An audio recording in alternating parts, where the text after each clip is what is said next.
to the road safety audit course, the social distance education version. And we've got people dialing in from all over the place, which is great. I'm going to introduce Kathy a little bit more shortly, and myself, and explain a little bit about what's going on here with the web version or the webinar version of Zoom and what you can and can't do. I'm going to use a few slides to get us going, if that's all right. So I'm going to, oh no, I have to share, sorry, I think I'd get this right. I'm going to share my screen and you'll see Kathy and myself there for a second. Do that, and I'm going to swap this over. All right. So the social distance education, as I mentioned, we've got people from all over Australia, and we've got some internationals with us. So welcome to those from other countries.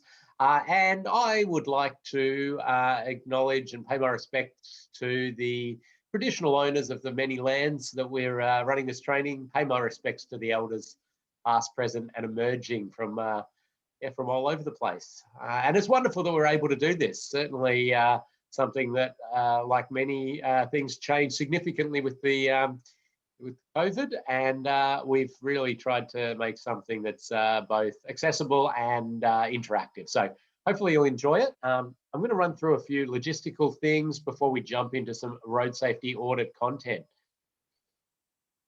So Kathy's pressed record already. Why do we record it? Two reasons.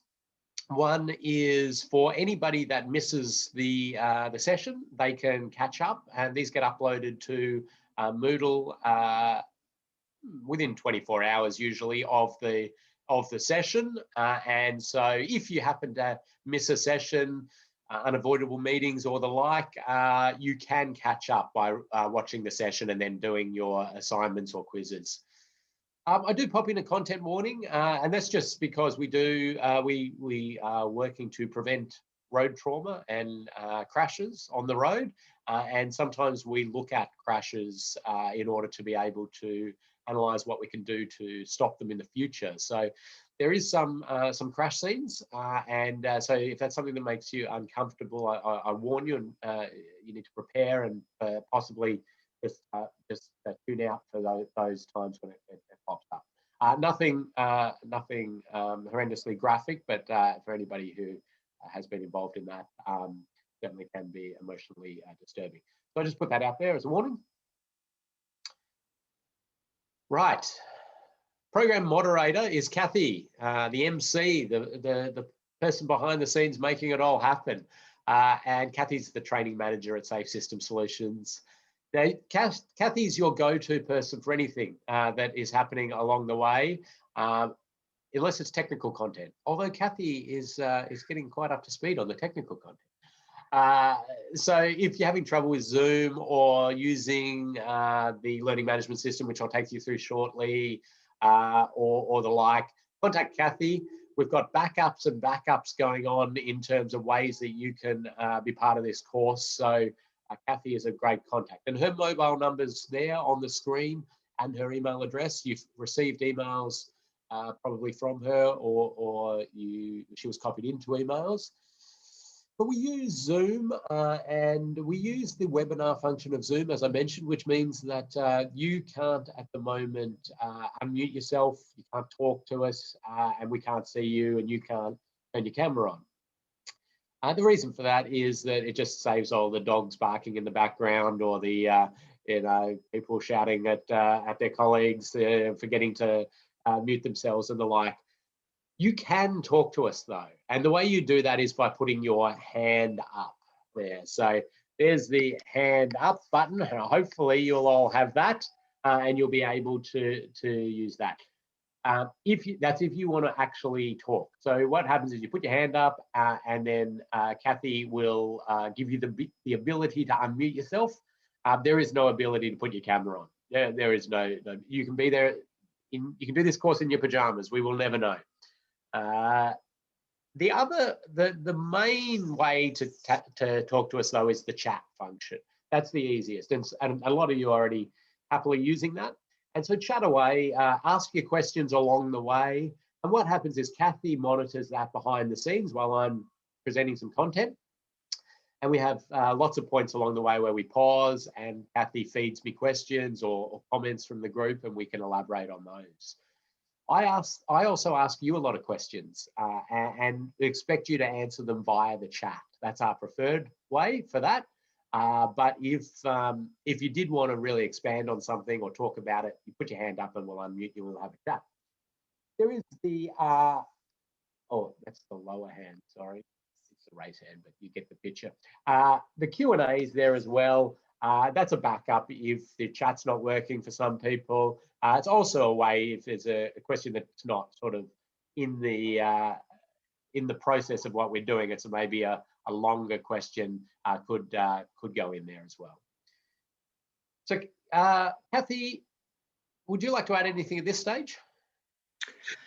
I think you've covered it, Ken. Just if the technology does fail, which occasionally it does, it could be an internet issue. Best bet is to log out, log back in again. That usually fixes most things. But if that doesn't work, then you can dial in. Just get in touch with me. I know the phone numbers are there, but get in touch with me at the time and I'll shoot you through the numbers that you need. You can dial in and then you can follow along on the USB that we sent you, or through Moodle, depending on how well your internet is at the time. But should it come to that, just get in touch, but 9 times out of 10, we should be right. Yeah, so lots of backups there if your internet fails or the like. It's dial in PDFs, or if worse comes to worse, hang up, watch the recorded one. All right, let's keep going. So that's me there, Ken Beer. I'm the Principal Engineer at Safe System Solutions. I grew a COVID mo just for the fun of it, so I have to sort of draw that on there maybe. My contact details are there if you want to talk about any of the technical aspects of auditing that we're doing and any of those sorts of questions. Please get in contact. Jamie Robinson, who we'll introduce later, is going to come in and talk about some of the detailed design aspects of road safety audits at those levels. There's a QR code there to my LinkedIn. I'd love to continue the conversation with everybody. And LinkedIn, we do a lot of posting of safe system snippets and road safety infrastructure bits and pieces. So it's always good to chat. And I've kept the QR code down there for a little bit, so you all know how to use that, and it works just fine on your screen. Moodle is our learning management system. This is the place where everything happens for the course. So this is where you do your assignments, your quizzes. This is where you hopefully introduce yourself, and thanks to those who have already done that and introduce yourself to the group. And there's lots of great stuff in there. It's got copies of everything that you got on the memory stick. And so all the resources are there. All the assignments go through there. And you'll hopefully find it quite easy to use. Another little bit of fun and something to make sure you're engaged in the session is that we have Wally the Wombat. That's Wally there, Wally the Wombat warning sign. And Wally appears on the slides just a random number of times through every module. And one of the questions you get asked in the quiz at the end of the session, which you are marked on, is how many times does Wally appear, or did Wally appear in that session? And we give you a little bit of tolerance either side in case you, I don't know, spilled your coffee in your lap or something and you were dealing with that and Mr. Wally. But yeah, so keep an eye out for Wally. Keep a little, scrap of paper and jot down how many times Wally appeared. This one doesn't count. Your Wally count at the moment, 0 Wallies.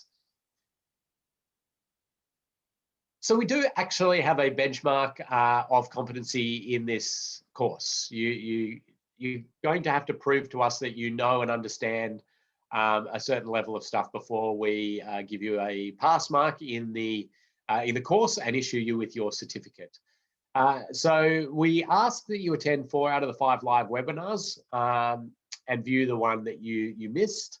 So that's giving you a little bit of understanding of life and all its chaoses. If you can't make that for some reason, get in contact. We'll discuss with you some options.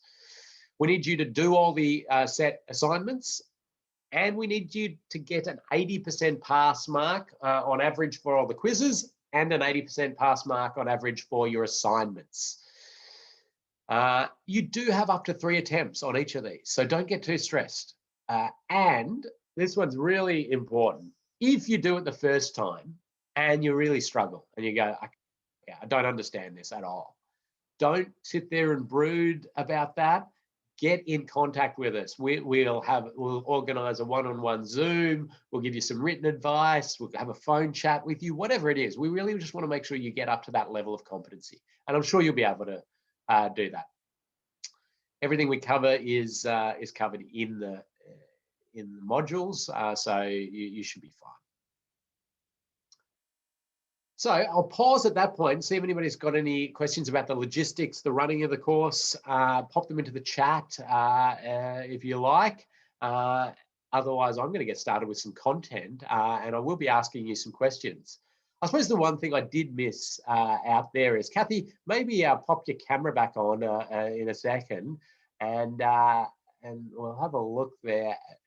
Kathy's probably maybe getting a coffee, but we do give out prizes, and Kathy's in the prize pit, and we give out prizes for a whole raft of things. Oh, there, hey, you found the camera on. So all those prizes behind the scenes, and we give out prizes for, oh, what have we got there? Pair of socks? Is that the first prize? Whew. Prizes. Yes, so if you participate, if you're the first to answer questions I ask correctly, we give out prizes for some of the assignments and a whole lot of different things. We also have a little bit of trivia just before the session starts. So if you log in a little bit early, you're a chance to win a prize. A little incentive to make sure you log in a little bit early, make sure you're in and settled. So Kathy, it doesn't look like there's any questions, are there? No? No, I think you're good to go, Ken. All right. Well, let's get into a bit of content first, and then I'll ask some questions of you. So this first module is really the introduction, and I want to define this thing called road safety audit that you're all here to learn about. I want to fit road safety audits into the context of a project's life cycle, differentiate between a road safety audit and a black spot investigation, which is a term some of you might have heard. Define risk and risk rate findings in a road safety audit. So we will focus a little bit on risk rating, explain the SAFE system, determine kinetic energy thresholds of different crash types, and categorize road safety audits into alignment with SAFE system principles. What to cover? I better get into it. Okay, so this course follows the Austroad's Guide to Road Safety Part 6, Managing Road Safety Audits, and Part 6A, which is Implementing Road Safety Audits. And these are the two documents you'll see there, and these are the older ones, which you might see sitting around your office somewhere. These ones were released a couple of years ago, and I had a good bit of involvement in those, and we're currently doing work to update those again. So it's a sort of continual push to keep these things relevant and with the latest practice. But you've got a copy of both of these documents in your memory stick on Moodle, and you will be referring to those.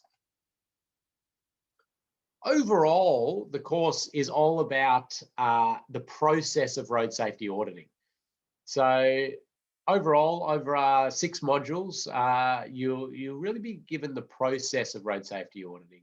There's no way in that time we can teach you every technical element out there that you would, as an auditor, need to be looking at. But don't get too concerned about that, because there's lots of ways to ensure that you have that full-rounded technical understanding. We want to ensure participants have a good understanding of the SAFE system and integrate that into road safety audits. I will show you lots and lots of examples of common road safety audit issues. As I say, it's not going to cover everything, but these are some ones as a road safety auditor that I have come across many times in my in many years of road safety auditing, and so I'll share those with you. And we want to think about all the road users: cyclists, motorcyclists, heavy vehicles, pedestrians, and passenger vehicles, and other things like scooters and skateboards and all of that sort of stuff. And we do really want to encourage road safety auditing as one of the many tools to improve road safety and answer all your questions.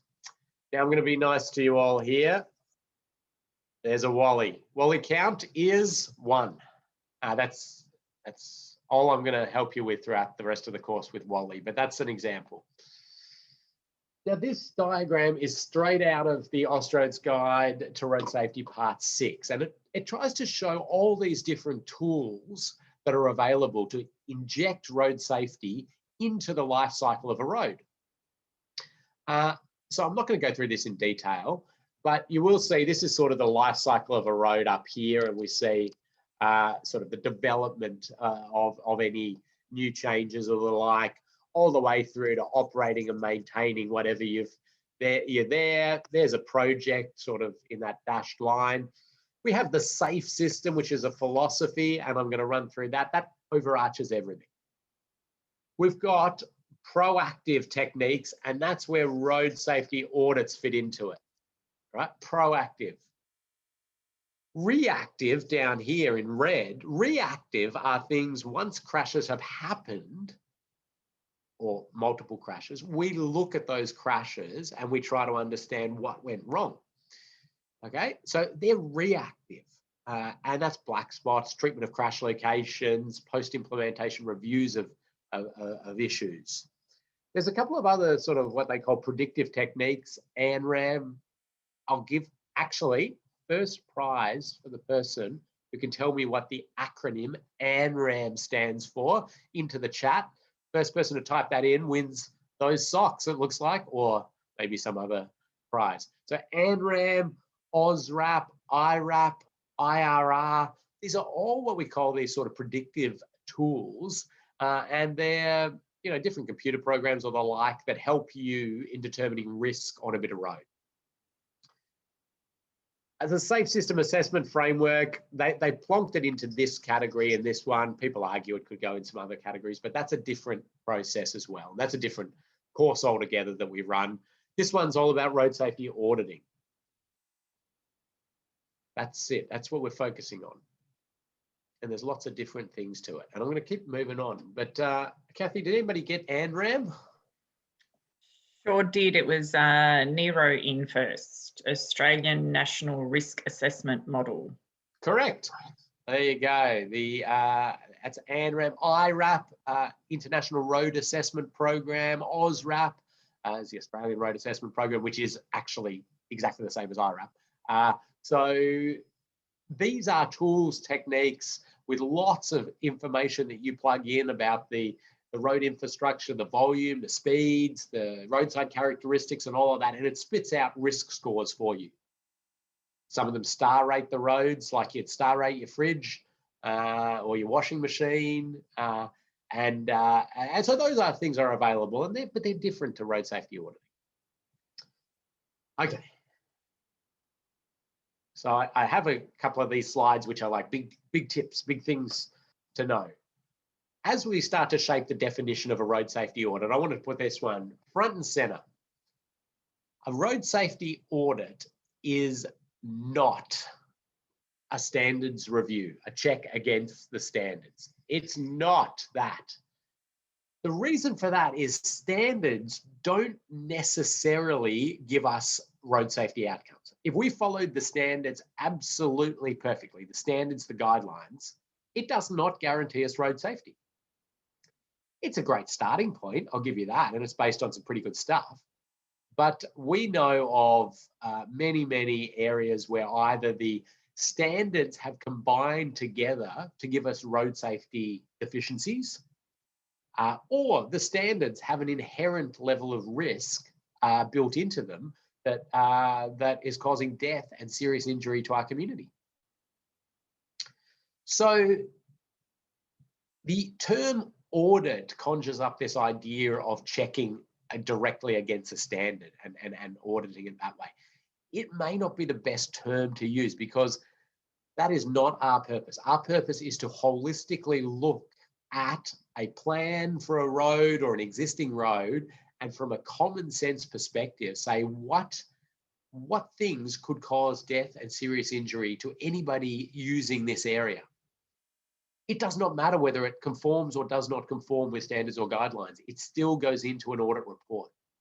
So this is really a great thing, because some of the designers are very fixated on just standards and guidelines, and that's good, that's fine. But somebody needs to be there to look holistically, common sense at these schemes and understand if there are issues that could arise. And that's our job as road safety auditors.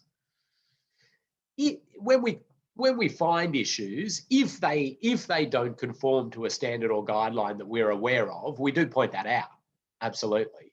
But very often I'll in audits have something that conforms perfectly with the standards or guidelines, and I still see it as a road safety risk, and I report it accordingly. What's done with it after that can sometimes be a bit of a challenge, but we'll talk through that. Now, here's a crash and a tragic incident, and took the life of the truck driver in this incident. Well, first of all, another prize for anybody who can tell me which road that is. So now that's a little bit skewed to one state, the state in which I'm located, actually, in Victoria, in Australia. So apologies for those overseas, although you're unlikely to get that. But this incident occurred, a fairly new bit of road, and really the road was built to the standards and guidelines, really conformed to everything there. And so the question you've got to ask is, well, it's a new road. It conformed to all the standards and guidelines, but somebody has lost their life here. Did we get something? What's going on there? How can that happen? I mean, imagine that in the rail industry, new rail line, and within a year there's a death on it because of people being people, and I'm not sure we would be too accepting of that. So, did anybody get the road, Kathy? Yeah, sure did. It was Alex M, who suggested it was Eastlink. It is Eastlink. Well done, Alex. Yes, so Eastlink, and a little hints on the sign, the colours of the sign up there, which are a toll road sign. So you narrowed it down to a few in Victoria. But anyway, what we've got here is a wire rope safety barrier system. And we've got a large vehicle that has obviously breached that. And the next question I've got, and this is now a really tough one, and I'm giving prizes out willy-nilly here. What test? So they test barrier systems. And let's just say that this was a test level 4 barrier system, either under 350 or MASH. Don't get too concerned about that. What weight of truck do you think it was tested for? Pop that into the chat, person who gets closest to it. So it was a weight of truck that it was tested at 100 kilometers per hour, hitting that barrier system at a 45-degree angle, I think it was. Now, this is a very specific question, and I don't expect all road safety auditors to know these things in that sort of detail. But what it does show you is that you need to be partnering with people in audits that do have some of this sort of detail. So I'll let that one go for a bit, but rest assured that these barriers are not designed to ever contain a vehicle of this size. That's it, they're not. Sometimes they might on a very shallow strike or the like, but that's not what they're designed for. They're designed for a smaller vehicle. Now, we've got here a gantry over the road, and this vehicle's breached the barrier and hit the gantry.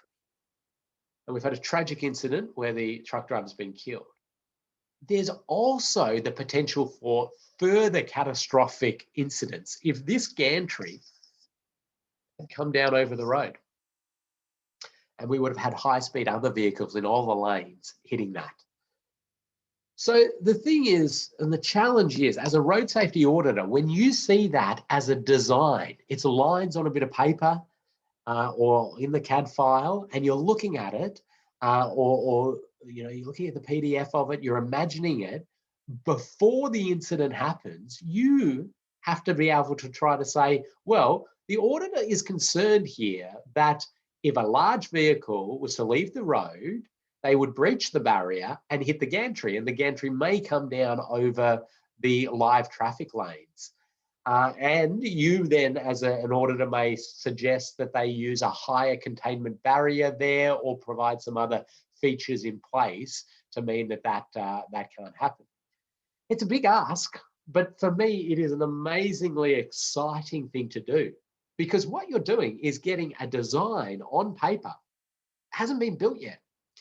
You're imagining it built, and then you're imagining how people will use it and how people will fail when they use it and how that could result in death or serious injury. And then suggesting how to change it. So it's a real, it's just wonderful when you get your head in that space and you're able to do it.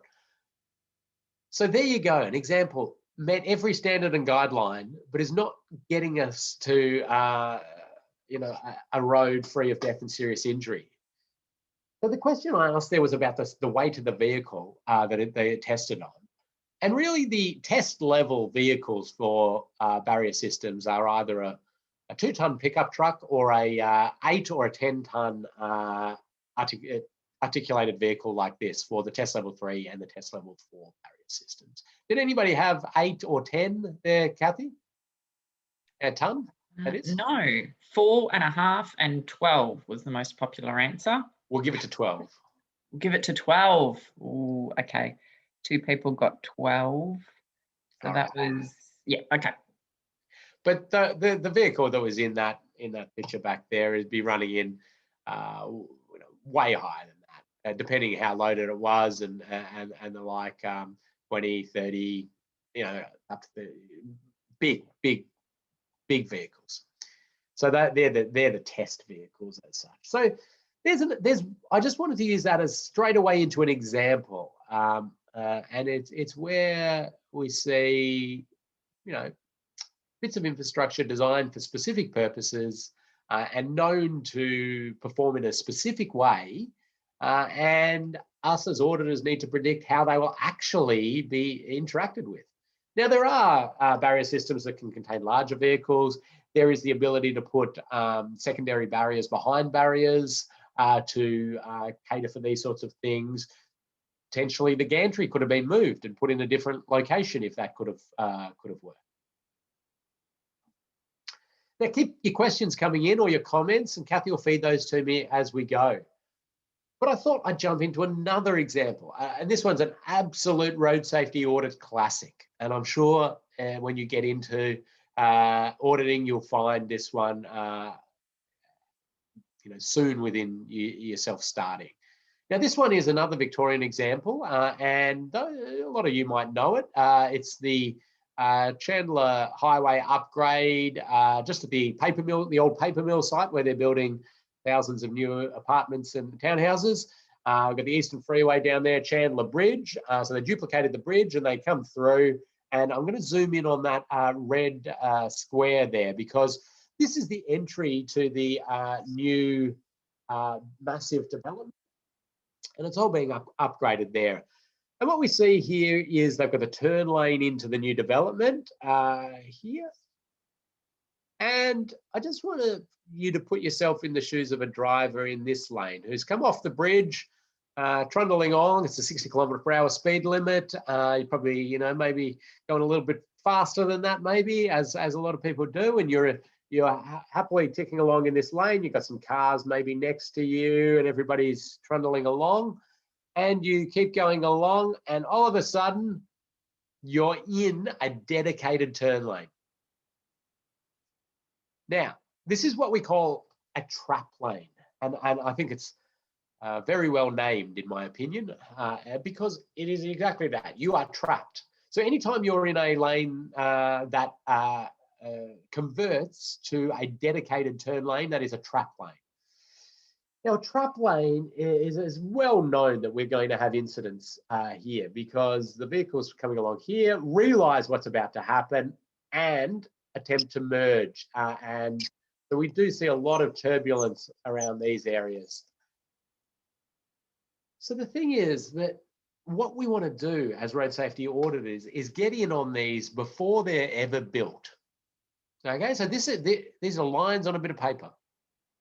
Can we weed these out before they spend the huge amount of money they're going to spend duplicating this bit of road, providing all these extra features, and building a trap lane? And that we know we are preventing crashes in that sense before they ever happen. We're not reactively going after them. And so we may make suggestions to create these as their own dedicated lanes or the like. And then it's over to the project to try to rectify that. Maybe in some situations, unfortunately, like this one, they didn't do that, but they did provide some advanced warning signs, try to angle the arrows a bit that way to show that it's going to start turning. It's not ideal. It was something. It would have been better to have continued that lane straight through, or drop the lane off further back. But what we want to do is try and weed these issues out before they're ever built. Some of you may have got caught in that trap lane, no doubt. So keep the questions coming in, but I'm going to do a little exercise with you now, unless, Kathy, there's anything that's come in, the questions. No, Ken, just I get caught in that trap lane all the time, and yeah, so some of the other people in the group as well. Yes. Rather frustrating. Yeah. Well, between us, it was well aware that was going to be built, and decisions were made to continue to build it for potentially other reasons. Just a reminder, Ken, the session is being recorded. Well, it's probably a good example of where there's so many challenges in these large complex projects, but it is something that we'd like to try to weed out earlier and not build. Right, let's do a little video here, and hopefully this streams through for you. If not, I've got some pictures of it, but I'm going to play a little video, and then I'm going to ask you to analyze the infrastructure. Now, this is a reactive look at things. However, we do sort of use some incidents like this in the reactive sense. So we're in a better position as auditors to proactively see things when they haven't happened yet. So what we're seeing the rear dash cam on the approach to an intersection. Here comes a vehicle. And we're going to look at the front dash cam now. And we're approaching the intersection, and we see a crash happen. Let's have a look at that again in a little slower motion. Hopefully it's streaming well for you.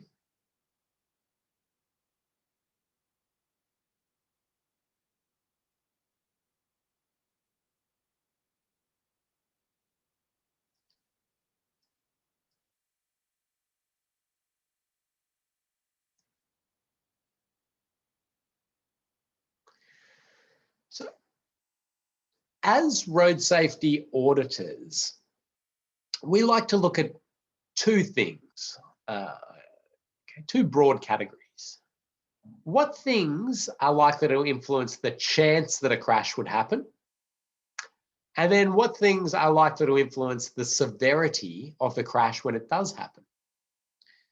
Okay, so I want you to start in this one with the likelihood of crashes. What things may contribute to this crash happening in terms of the road the road infrastructure? So that's the signs, the road geometry, the infrastructure around it, the trees, the power poles, whatever, the islands, the curbing, the surface, anything like that. So what I want you to do, I'm going to play it again, and I'm going to give you a little bit of thinking time. And I want you to write into the chat anything you think might influence a crash like this happening, this white vehicle overshooting the intersection. And I'd call it an overshoot crash. So there's two intersection crash types. There's overshoot and there's restart. Restart is, we'll talk about those in a second. What features of this road environment may have contributed to this white ute driver overshooting the intersection.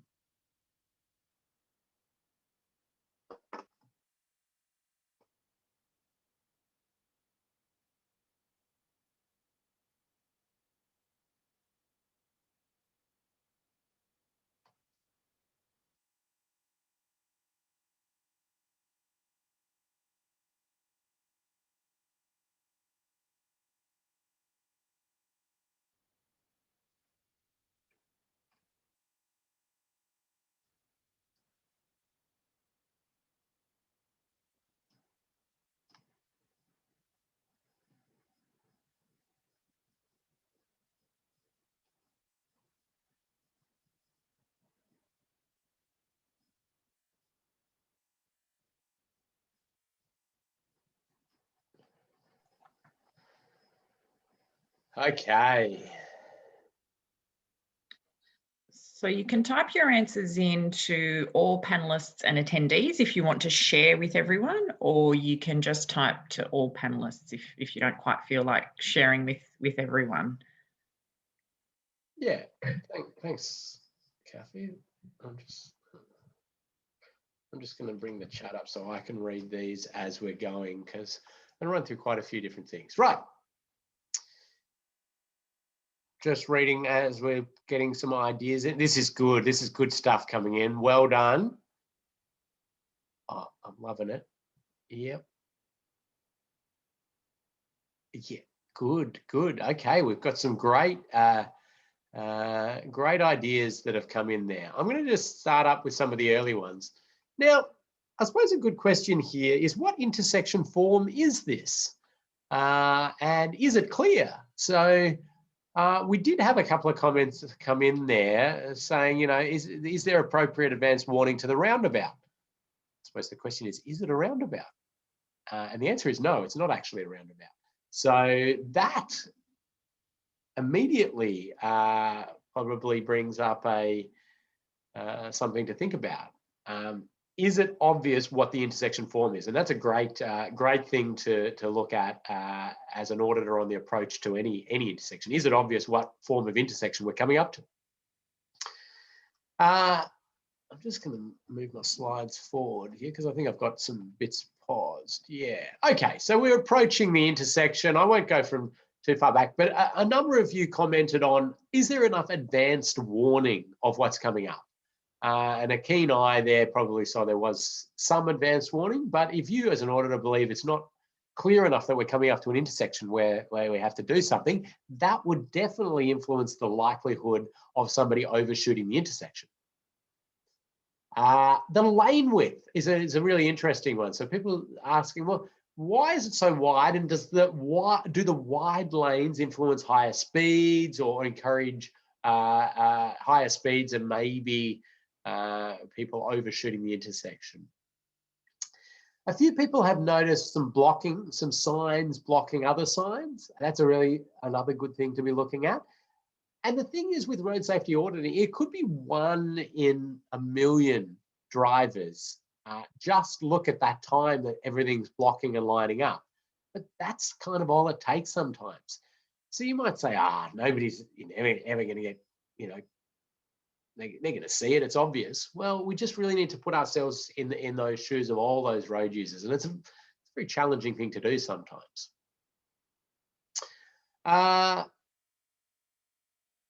So I'm just sort of reading here through lots of good stuff there. I'm looking for one in particular. So we've got some commentary around the sight distance out of here. Is there appropriate sight distance down the road to be able to see? Then sort of interlinked with that is the use of a give way sign as opposed to a stop sign appropriate. And without getting out there onto this site, you really can't make those calls. It's always, you have to do that really from on site. And in fact, that's one of the reasons why we always make people go to site during road safety audits. You can't do it from videos or street view. You really need to get out there and see it live. Some line marking. People commenting on the line marking. Is it good enough? Advanced warning. So another point that's been questioned here, and I'm glad somebody brought it up because I wanted to mention this. They've talked about the driver behaviour. Now, this is one thing as a road safety auditor that you need to, I suppose, be able to separate yourself from driver behaviour. So we are simply looking at the infrastructure and what the infrastructure can do. Driver behaviour is an important thing to think about, but really as a road safety auditor, we're in the infrastructure side of things, and that's our issue. So if that driver was on drugs or drunk or the like, that's a different issue. What we're looking at is there anything in the infrastructure that could have contributed to this crash? The point that infrastructure and behaviour overlap and link is critical, though, to road safety auditing. And this is really where we look at human factors. And we need to be able to understand what are the factors that influence human behaviour from the infrastructure characteristics. And there's one here that nobody, in looking at that, really pointed out, but to me is it's important aspect, and it occurs quite a lot at intersections and new intersections. It's what we'd call a see-through effect or visual deceit. Visual deceit is a term that auditors use quite a lot. It's like the road environment has deceived the driver into believing the geometry of the intersection is different or the geometry of the road is different. And for me, every time I'm auditing something like this, I'll always look at what is our run of power poles or our line of trees. And this one has this run of power poles that continues down here directly along this road line. And it's a very subtle, and drivers will never be able to tell you that that's influencing them. But we do know that that sort of thing has a subconscious influence on a driver believing that their road has priority and continues through. Now, is it the case for this one? I don't know. But was there a chance that they were following along, maybe very tired or whatever it was, and they thought that the road continued straight through? Maybe. And maybe they recognised that late in their manoeuvre and then made a change. The advanced warning would have helped to tell that. Certainly when we have roads like this that continue straight through, we know that influences the see-through effect, and the visual deceit is enhanced. So if you have a road that sort of continues straight through, you've got a run of power lines or trees along there that gives you that tunnel that you're continuing to follow. Now, one driver in many, one in 100,000, one in a million, may believe their road continues on, and it's just quite late that they identify that. So this is where you're trying to put yourselves in the shoes of a driver, maybe new to the area, maybe not quite as alert as we would hope, and seeing what else could influence there. And then all those other things that you're mentioning are really important things to think about as well. Yeah, so a lot of you have jumped to solutions, which is good. But what we really focus on as road safety auditors in the first part is the problem. Really drill down into that issue. Because the reason I say that is often there are many ways that we could reduce the risk of any issue. And certainly it could be things like to do with bigger hazard board markers, as Jay's just mentioned there, and that would be a very valid idea to reduce the risk. It could have been in the early stages of this intersection upgrade or the like. It could have been to stagger the road, so slightly skew the road that way and this road that way, and so they're not that straight alignment through. It could have been some alterations potentially to the power lines, very expensive, but hey, let's not dismiss anything straight away. It could have been a whole different intersection form altogether, maybe a roundabout. So what I do caution any new auditor is to jump straight to a solution. I know you're going to want to do that. And in fact, engineers are just like problem solvers, straight in. And we usually find that engineers have analyzed the problem and come up with a solution all in one step. But what I really force you to do, and you're going to be forced to do it anyway in the reporting of a road safety audit, is to pry out the problem and really clarify that problem before getting into any possible rectification measures, any possible solutions. We'll practice that a lot, don't worry. So there you go. I mean, one little crash we grabbed from good old Dashcams Australia and able to analyze that in quite a lot of detail, just looking at the infrastructure. Now, I'm sure that a behavioral psychologist would have a lot more to say about the ute driver potentially. We'd have the police having a different perspective on it.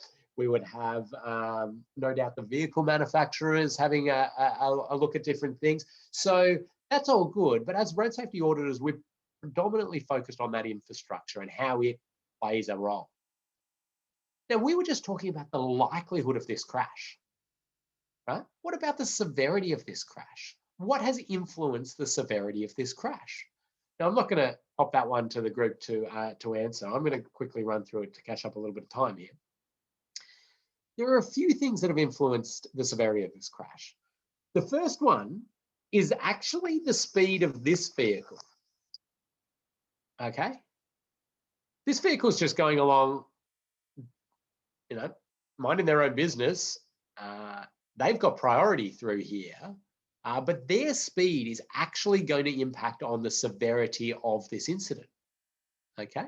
Yes, the failure has happened here as such, but the speed of this vehicle, what we would call the bullet vehicle, the one that does the striking, is quite a significant factor. The angle that the crash happens at is another factor. So you can see here, it's a fairly right-angled crash. The fact that this ute has skewed itself a little bit just on impact has actually quite significantly helped the severity of this crash, no doubt. So they're two factors immediately that are going to influence the severity of the crash.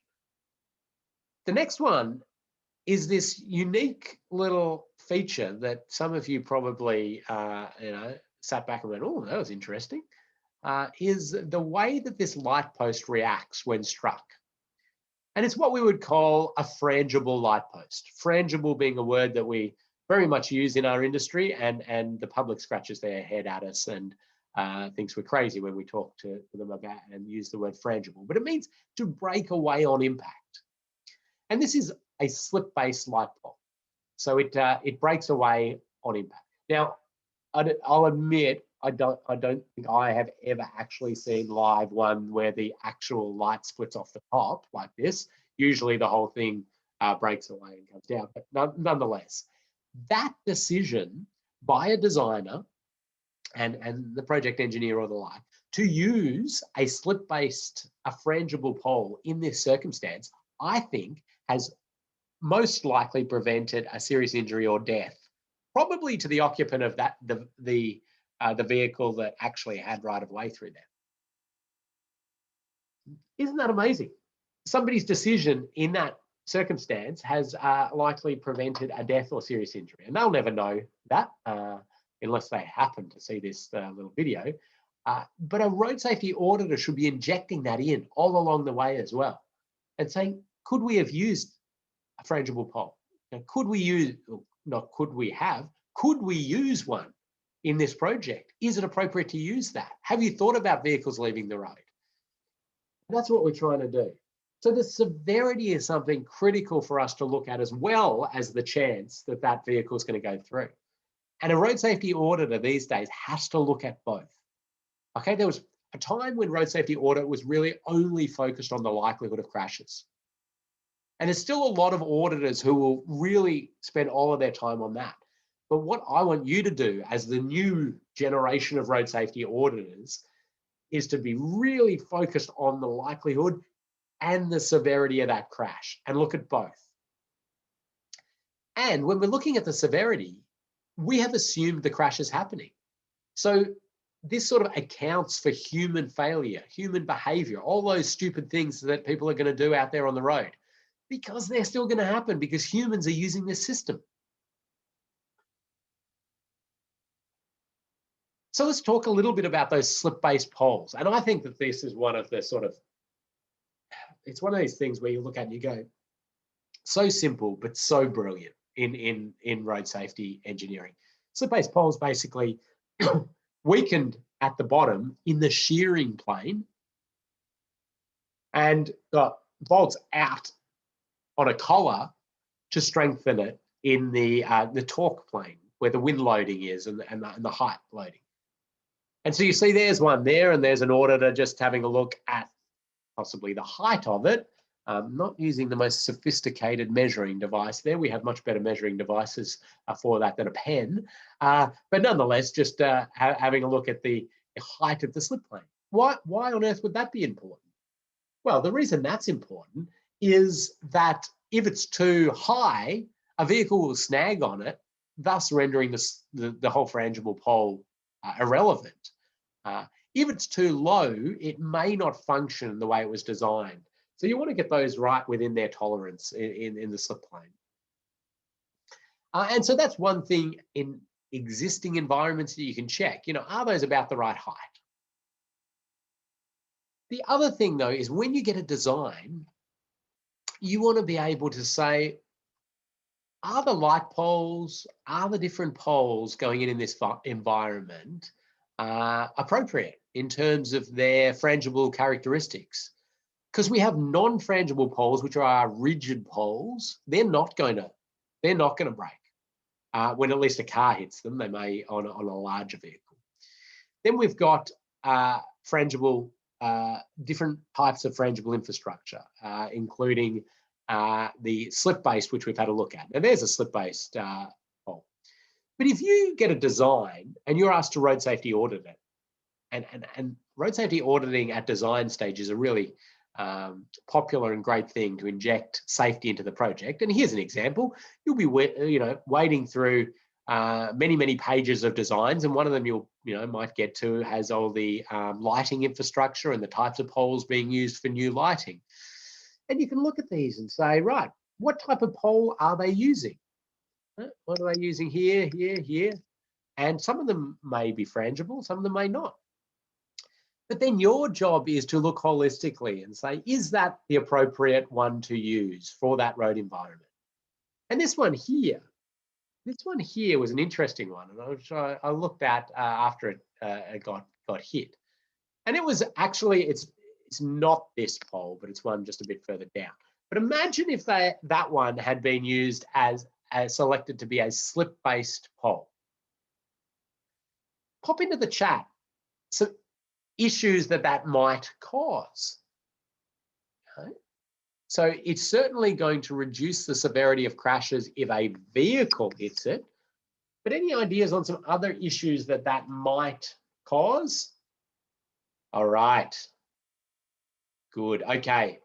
Kathy, add a prize there for Adam. He was in there quick with pedestrians and wires. So he's got tram wires or power lines or the like. Absolutely. So this is another example of, we know a good road safety intervention, but it's got to be used in the right spot and not cause these other risks. Somebody else has popped in there, the traffic signals. That's a good one. So I've noticed that there's traffic signals on that one as well. So that could be an issue. But certainly, if there's an area that has a lot of pedestrian activity, and this does have a lot of pedestrian activity, there's not too much there in this photo, but some of you will know the Victoria Gardens area. But do we want large structures like this falling onto those areas? You've got to then factor in and understand these risks. Is it more risk for us to have a vehicle hitting this and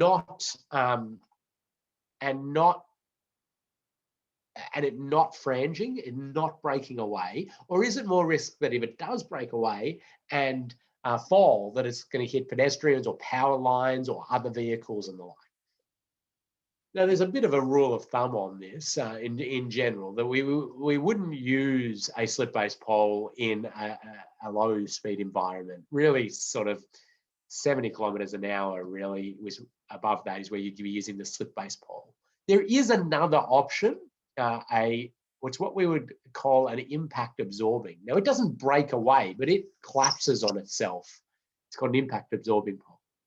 This is what we'd use in lower speed environment. It contains everything in an envelope better. Or you may just elect to use a rigid pole if it's a low speed environment and you believe that the vehicles can handle that sort of force and people are unlikely to be killed or seriously injured. So the rule of thumb really is low speed environments either use rigid poles or impact absorbing poles like this one. Higher speed environments, slip-based poles.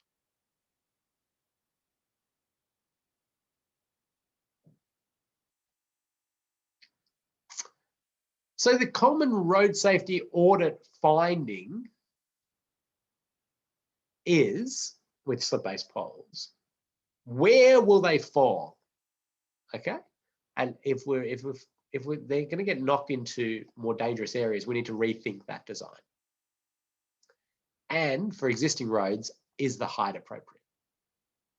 Now, I've just picked one little bit of road infrastructure out there. So you want to be able to sort of do this sort of thinking with everything we've got out there. And that's your challenge. And you're going to need to rely on all your experience, all your technical knowledge, but also all your common sense and common clear thinking about risk. And I find that some people are great at this. Some people need a bit of practice and need to get their thinking in place.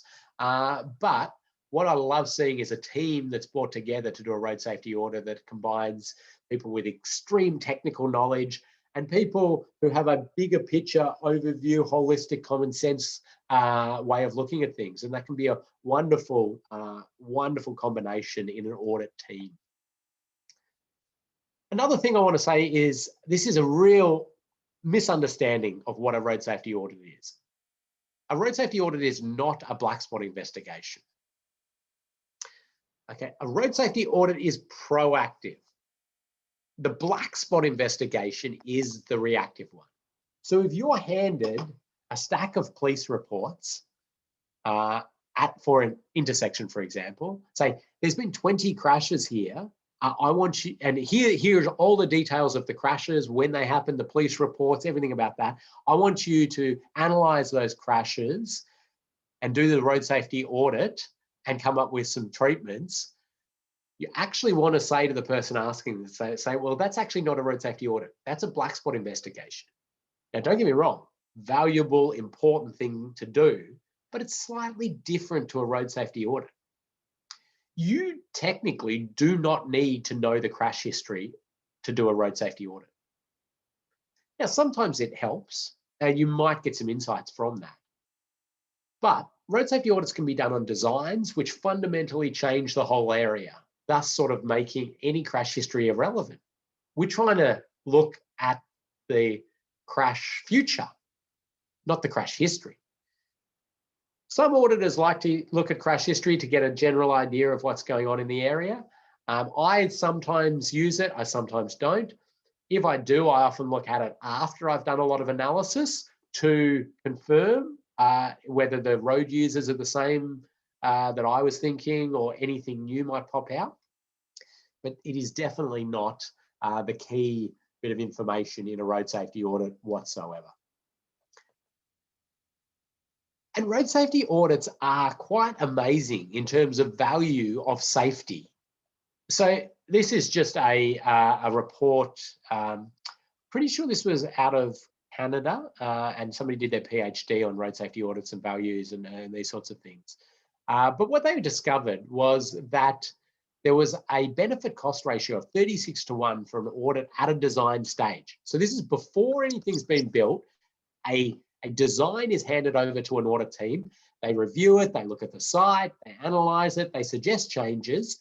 Those changes are implemented, or some of those changes are implemented, and that's predicted to have saved a whole lot of crashes which result in this major saving to the community and the dollars associated with that. For existing roads, it's not as big as that, but it's still pretty massive, 6 to 1. I mean, that's $6 for every dollar invested in the road safety audit. So wonderfully effective road safety measure. The reason it's so awesome at design stage is because it's changing lines on a bit of paper or lines in CAD.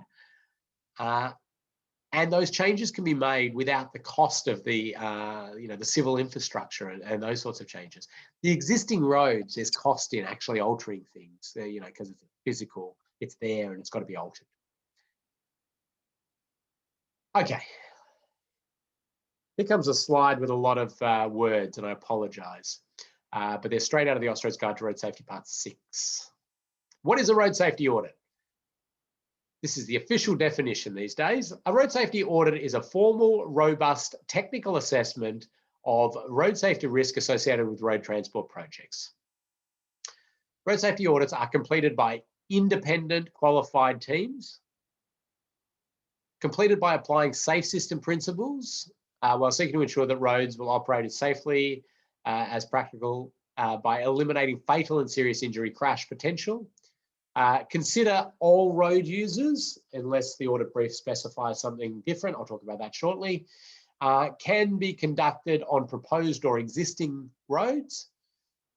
And the objective of the audit is to identify foreseeable hazards for all road users. Road safety audit process provides a reasonable but not absolute hazard identification method for all road users with a particular focus on the reduction in fatal and serious injury. And even here, it's not an opportunity to redesign or make changes to a design with no apparent link to safety. And it's not a technical check on design elements or the application of design standards. That's something that should be carried out independently of the road safety audit as part of any good design quality review in-house checks that should be happening. So I did warn you a lot of words, but let's just hone in on a couple of these words that are really important. Road safety audits are formal. There is a formal process for road safety auditing. Next module, I'm going to take you step by step through what has to be done and how it has to be reported. Okay? It is not a casual, I'll just have a review of these design plans over lunch and write a couple of notes and there's your road safety audit. No, it's a formalized process. The team must be independent. Okay? You cannot audit your own design. You cannot audit a design that you are the project manager of, even if you didn't design it. Okay? You need to be independent. There's a couple of reasons for this. One, you can't proofread your own work, right? You can proofread it, you read it, and then you hand it over to somebody else and they find mistakes and you look at it and you go, how did I miss that? You're too caught up in it to be able to step back and look at it, right? So that's one reason. The second reason is that as a project manager and often as a designer, you are so influenced by the holistic, complex nature of what you're doing. You've got to think about costs, environmental issues, cultural heritage issues, land acquisition, the services and the timelines, and these things are complex and difficult, and there are so many demands. And so whether it's conscious or unconscious, it can influence the look at safety. And so the independent team doesn't have all that baggage. You have the freedom and the ability to say it as you see it from a road safety perspective without being influenced by that. And a road safety audit is all about safety, and that's it.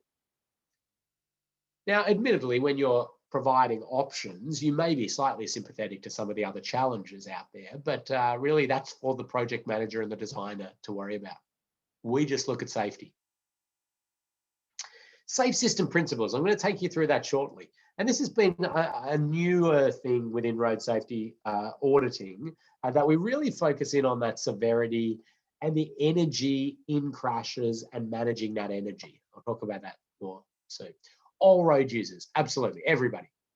This should work as well for a cyclist as it should for a heavy vehicle driver and a pedestrian, old, young.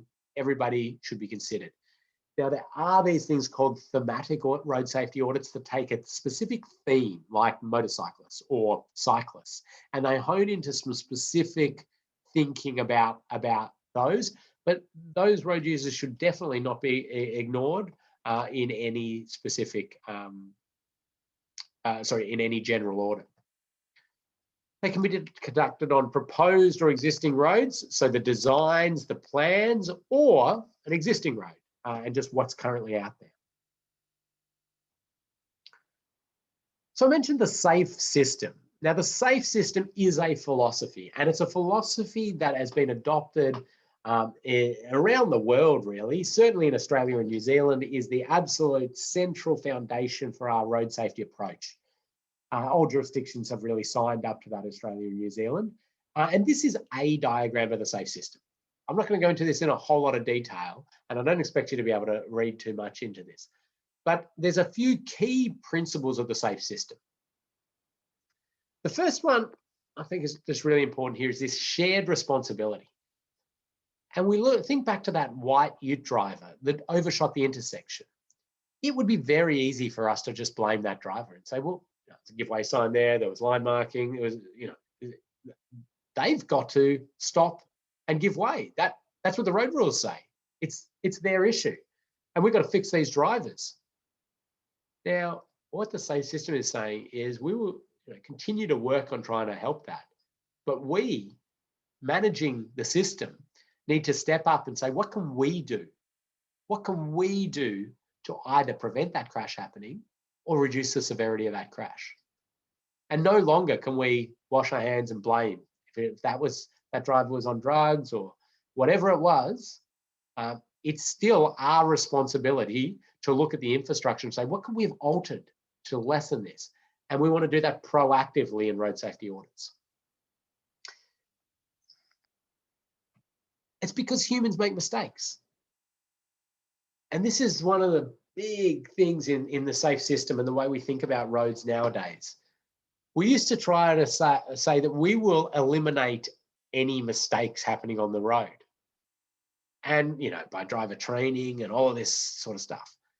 We finally twigged that we're dealing with humans here, and humans make mistakes all the time. I've made many mistakes already this morning. None of them resulted in death and serious injury, but many mistakes. We all make mistakes all the time, often very small, but when we're in those environments where these mistakes have high energy and can be, very serious. The thing is that road crashes are very, very rare at an individual sense. So it's a very challenging thing to do. So there's a huge number of mistakes that are happening out there on the road network all the time. The ones that manage to result in crashes is less, and the ones that manage to result in serious injury, crashes is even less, and fatal crashes even less than that. It's a bit of a common pyramid we use in road safety, but I won't get into that. But what we need to do is get our mindset into what can we do to stop this mistake happening? But then also saying, now what can we do to minimize the severity of this mistake? Because we know the mistakes are still going to happen. And those are really important things for us to think about. And then there's this one here. Human bodies are vulnerable. There's only a certain amount of force that you can take before your body breaks.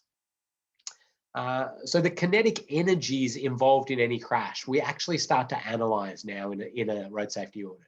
We've got some science, we've got some evidence, we've got some data around the forces the human body can handle, or the forces that can happen in different crash types that we can survive. And so we may start to put less emphasis on crashes where the kinetic energy is low enough that everybody is going to walk away. And put more emphasis on the ones where the kinetic energy is higher, where we know it's going to result in death or serious injury. The SAFE system acknowledges we've got the vehicles, we've got the road users, and those are levers that we can pull to improve road safety. And we've got the speeds, of travel, not necessarily the speed limits, the speeds, the operational speeds, and the roads and roadsides. And we need to, leverage off all of these. For road safety auditing, it's really speeds and infrastructure that we're dominantly focused on. There is one other element to the SAFE system, and I'll give a prize for anybody who can tell me what that is. It's not used as much in Australia. It's used in a lot of other jurisdictions, a lot more in terms of one of the core elements of the SAFE system, but it's certainly adopted around the world as what people would call the fifth pillar of the SAFE system often. But anyway, if anyone can put that in, they'll get a prize. There is this aspiration for no death and serious injury, and we need to, continually push at that, and that's a core of the SAFE system. It's a while off, I'll give you that, but we need to start making decisions aiming at no death or serious injury, rather than aiming at, some of our community killed or seriously injured because we need to operate a transport network. So we've got to get that out of our mind as an acceptable outcome and say, no, we're aiming at zero. It's not acceptable to just trade off human health and life for transport, and we make decisions accordingly. People make mistakes. There's a shared responsibility, and people are vulnerable. I'm not going to go into further detail about the SAFE system, really. It's an integral, I suppose, part of the reporting process in an audit, so you're going to be forced into having some of this thinking down the track, but that's just the key principles there. Nero's answered that one correct, Kathy, so prize for Nero there, and it's post-crash care is the fifth pillar. So once a crash happens, how do we get people treated quickly to emergency services with the best care possible? All right, hopefully on your screen now a poll has popped up, and you're not being marked on this. This is just for you to consolidate your thinking and us to pause for a little bit. You just go in and answer the questions. Now, these are very similar styles of questions to the quiz you're going to have at the end of this session, which you will be marked on.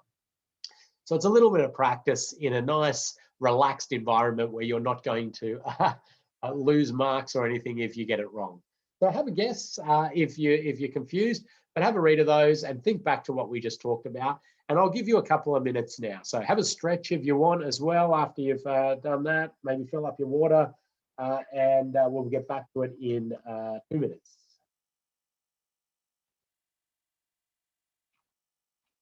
One of the questions, question 5, we have not covered. All right, so don't think you blacked out for a second. We haven't covered it at all. So have a guess at it, and that's the one of what speed did Usain Bolt cross the finish line? So I'll give you a minute there.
Okay, a couple more people just to pop in their answers. As I say, you're not being marked on it. I'm not even sure we know who would answer what. So feel free to just have a guess at the end there. Looks like we've almost got everybody in there. We might be waiting on one more. I'll give it 3, 2, 1. I've ended it, and let's just share the results here and have a look. Hopefully you can see those. So what do we got? True or false? A road safety audit is another name for a check against standards. Almost all of you got that right. It is definitely not another name for a check against standards. We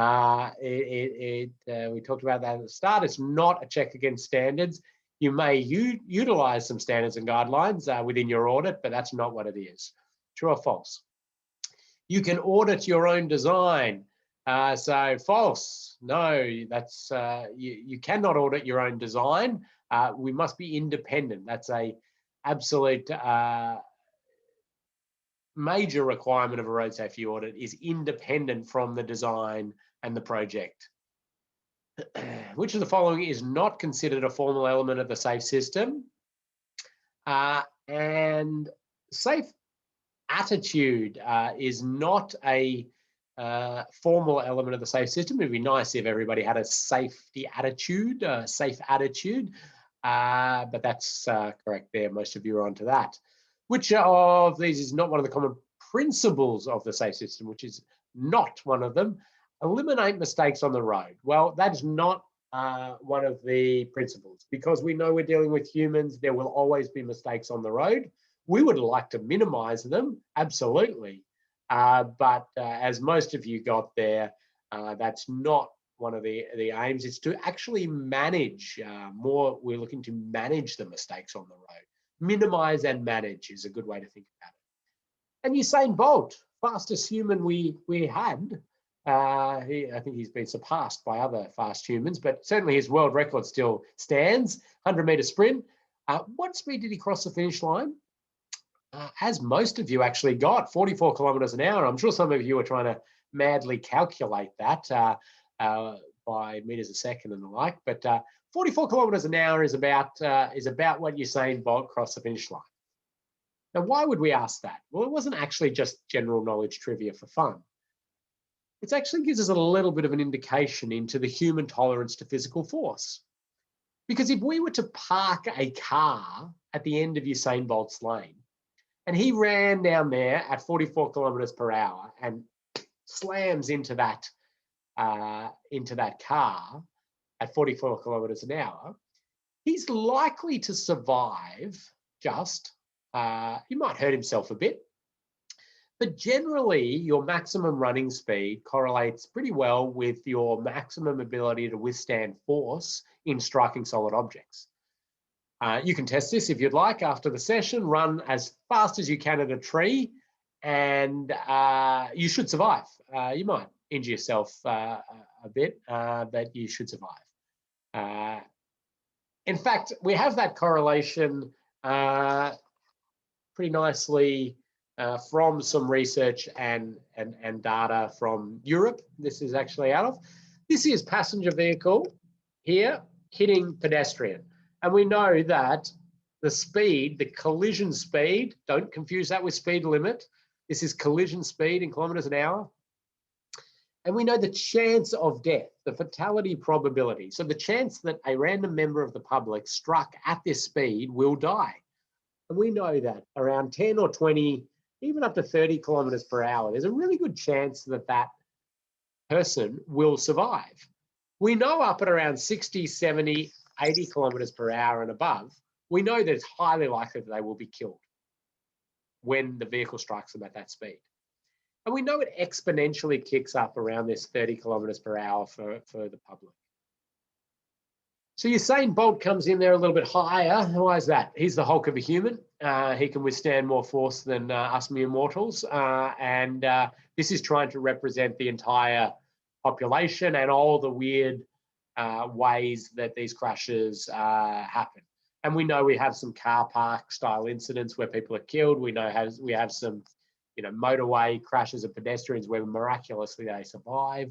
But generally, that's the curve. We know that sort of people can handle those speeds not too badly. This is the old classic video I'm sure some of you have seen, where those are the forces that we are designed to withstand. And he's fine. I think he broke a couple of ribs anyway, recovered, went on to win a gold medal in the next Olympics. So that's what we can handle. But when we're propelled way faster than that, or things come at us way faster than that, we start to get into points where the severity is pretty bad. We have this science and data around some other crash types. So that one was pedestrians. For passenger vehicles, we have this graph as well. And this is a right angle crash, a T-bone style crash. And this is the speed of the bullet vehicle. So this is what we call the bullet vehicle, traveling at that speed, striking the target vehicle here. And it's the fatality probability for the target vehicle, really. And we know that it exponentially kicks up around 50 kilometers per hour for death to the target vehicle. And for head-on crashes, we know that this exponential kick up is around 70 kilometers per hour. And that's 70 kilometers per hour each vehicle. Closing speed of 140 kilometers per hour. Crash energy is actually 70 kilometers an hour because it's basically the two vehicles, same weight, same mass, crash, and they go from 70 to 0 instantly. Great Mythbusters episode on this one, should you want to watch it.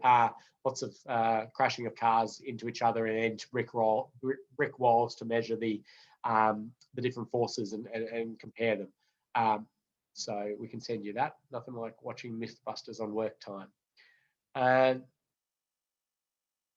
What we do in the safe system though is we actually draw a line at about that 10% fatality probability to give us a general indication of where things start to go really bad. And that's 30 kilometers per hour or above for pedestrians.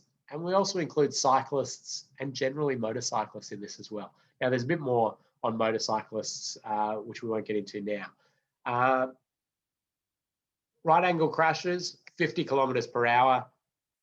Head-on crashes, 70 kilometers per hour. Now, why is this important? Well, nowadays in a road safety audit, you're going to be asked to say whether the crash that you are predicting falls above the line or below the line for this crash type. So this is really important stuff. Giving you another table here that has that.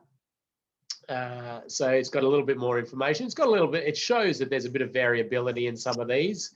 There's a bit of a grey area, and that's makes a lot of sense. So you've got that there, and you will use that. The reason is that the old road safety audit model basically said, what are the issues, risk rate those, and provide recommendations. Nowadays, we have to identify the issues still. We've got to risk rate those, but we've got to point out whether the incident we're worried about is above the tolerable energy levels or below the tolerable energy levels. Then we make some recommendations, and then we also categorize those as to how effective they're going to be at getting us alignment with safe system principles.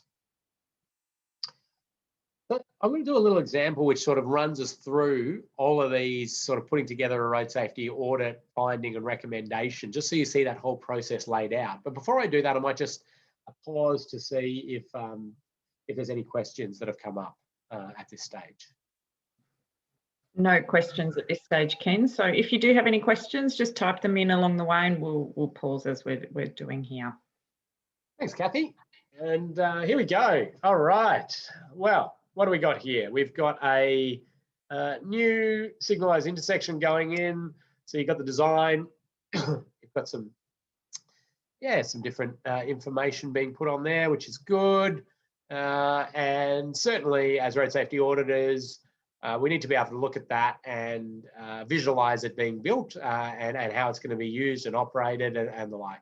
If you're not a person who spends a lot of time with technical drawings like this, Doesn't mean you can't add value to a road safety audit, but you really need to be partnering with people that do and that can understand this, and you'll get better and better with looking at these. So, I've just snipped a little bit out of this design. Let's focus in on this 2.9 metre wide right turn lane that's being provided there. And so let's start to write up this. I've got a concern as an auditor with that lane width. I think might be some crashes that happen as a result of this. So when you write a road safety audit finding, here's what I would consider a poor example of the write-up of this issue. The right turn bay is too narrow.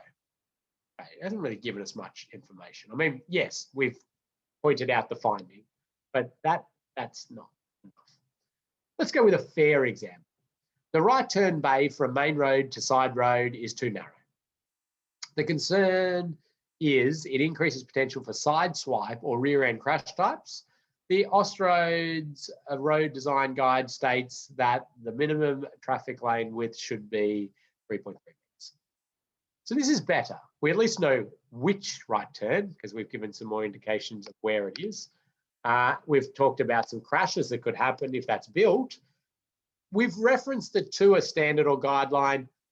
You don't need to do that, as I mentioned. It just happens that there's one that backs up the concern that the auditor has here. So that's a fair example. Let's go with a really excellent one. Okay, well, there's a lot more words. But there's also a little snip of the design. I love this in an audit, all right? If you can make it so I don't actually need to read the words and I know what you're talking about, that is a win. I can immediately go, right, okay, they're talking about that exact spot. That's great. Okay, right turn lane from main road to side road is too narrow in width for adequately storing right turning vehicles. Extraneous vehicles will encroach into the same direction traffic lane while either performing a turning maneuver or waiting in the bay, especially if more than one vehicle is queued in the bay. This therefore will increase the potential for side swipe and rear end crashes, particularly under wet weather and at night. Australia's Guide to Road Design also states the minimum width should be 3.3 meters. The traffic volumes are high in a 60-kilometre speed zone, and the concern is likely to occur occasionally with minor injuries. Whew. Okay, there's a lot to unpack there. And I'm going to provide you with a recipe for writing a road safety audit finding. I used to call it a formula, but actually in the last course I ran, somebody said, I'd like to call it a recipe better after they'd been using it. Oh, I like that too. And here we go. I've made it nice and colourful for you, and I'm going to lay it out here.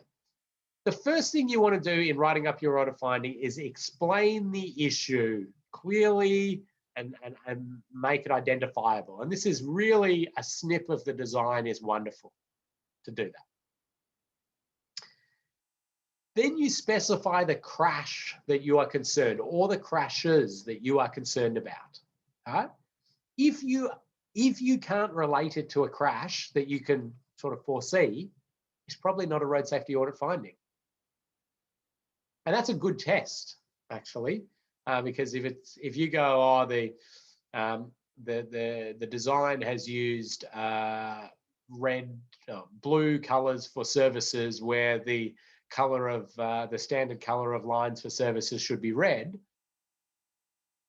Okay, that's a sort of drafting issue, maybe, but it's certainly, how do you result that to a crash? It would be very hard. This is a road safety assessment. Then you put in some risk factors. What is influencing how risky this will be? The speeds, the angles, the presence of heavy vehicles, these sorts of things. How will it happen at night, at 2 a.m., in the dark, in the wet, in the snow, whatever it is? And then relate it back to any standards or guidelines, if applicable. See, I've got if applicable here. I'm going to underline if applicable. If applicable.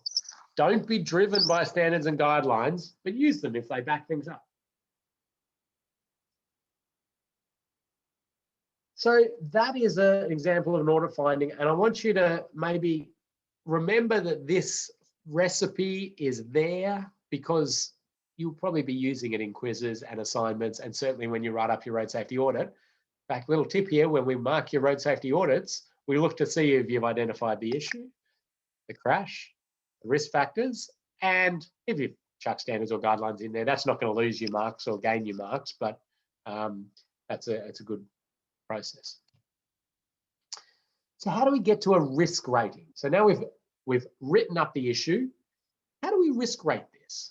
Well, you use the risk matrix here. And this risk matrix is straight out of the Austroads Guide, Part 6A, Austroads Guide to Road Safety, Part 6A.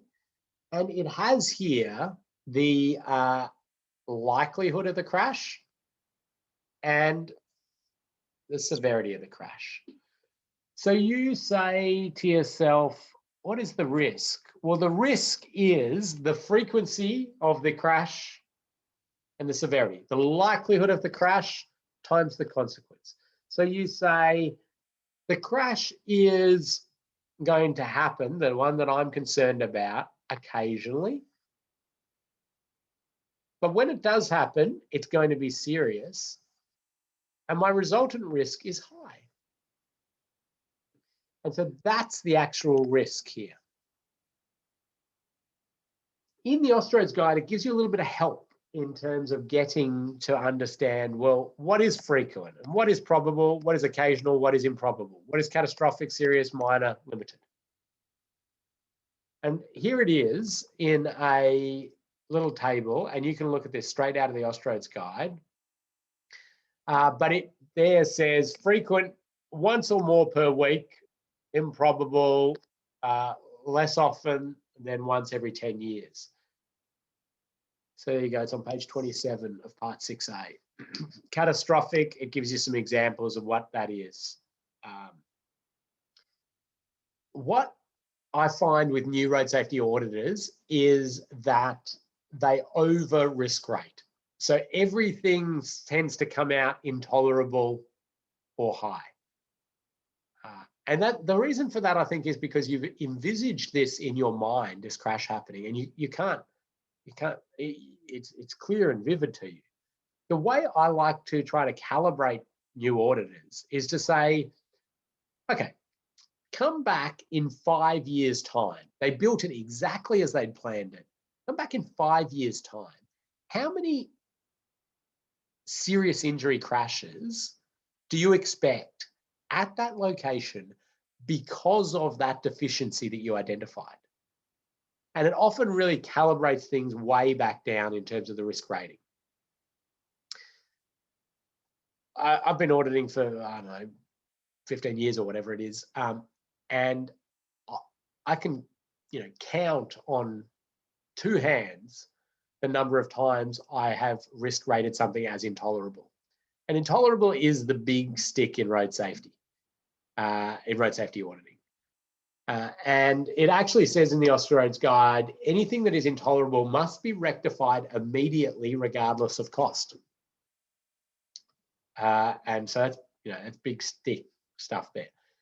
Use it where it's really required, but if everything's intolerable, it just sort of waters down being able to highlight those really, really significant ones. As I say, do a check on your risk rating by going backwards and thinking about 5 years worth of crashes and how many times you think it will have actually occurred because of that issue at that severity. So we've written up our finding, and then we've risk rated it. And you see the column here, the level of risk. So that was our write-up, and said occasional, minor, medium risk. Then we say, well, what is the energy going to happen? We're talking about side swipes and rear end crashes, and they actually sit in up here quite a bit somewhere in the fairly high speed that it can happen. Now that's a 60 or 50 kilometre per hour road, and I'm thinking that the rear ends and the side swipes are going to be within tolerable levels. So they're going to be sort of, if they happen, it's very unlikely to result in death, and highly unlikely to result in serious injury. Probably why we put minor there. And so we say it's within tolerable limits, within tolerable energy limits. And then we make some recommendations and we say, what can they do to rectify this? Now, if there's one specific thing that you think is good, you can just make that recommendation. If there's multiple ways they could address this, you can have multiple things in there. If you do put multiple options, try to put them from the most effective down to the least effective. Consider measures to reallocate road space to allow for at least a 3.3 metre wide lane. Okay, pretty generic, isn't it? I mean, we haven't told them how to do it, how to do that, how to design it. And that's their challenge, really. Yeah, if you had some ideas, you might want to put it in there to help them out, but that's their challenge. And then we categorize these into primary or supporting or non-safe system, although you wouldn't put non-safe system. That's more of a terminology thing. Okay, I'm running quite fast on this, but you will get practice doing this over and over again. What is a primary treatment? So remember, these are our recommendations, and these are essentially a treatment, a recommendation. Primary recommendations or treatment, it does not mean it's your first thing that you would like to do. It actually relates to how well it aligns with safe system principles. So primary is road planning, design and management considerations that virtually eliminate the potential for fatal or serious injury occurring associated with the foreseeable crash types.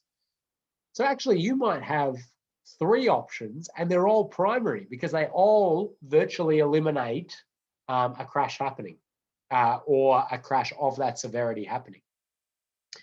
Supporting treatments are really things that we know are good. So road designing, planning, management considerations that improve the overall level of safety associated with foreseeable crash type, but are not expected to virtually eliminate the potential for fatal and serious injury crashes occurring. So this is often things like line marking, signage, different clearing out sight lines. We know that this is going to improve road safety, but we know that if crashes still occur, which they will, the energies are high and death and serious injury is likely to still occur. So go all the way back to that white ute example. Well, if we made the signage really clear and it didn't overlap, so it was very clear and everybody could see it better, right? That's a supporting treatment because we know when that happens, yes, okay, a few less people are likely to overshoot the intersection. That's good. But when they do, the speeds are still exactly as high as they were for the bullet vehicles. The angles are going to still be the same. The infrastructure around it's still going to have the rigid characteristics or frangible characteristics or whatever it is. So the supporting treatments tend to be all of those things that influence the likelihood of the crash.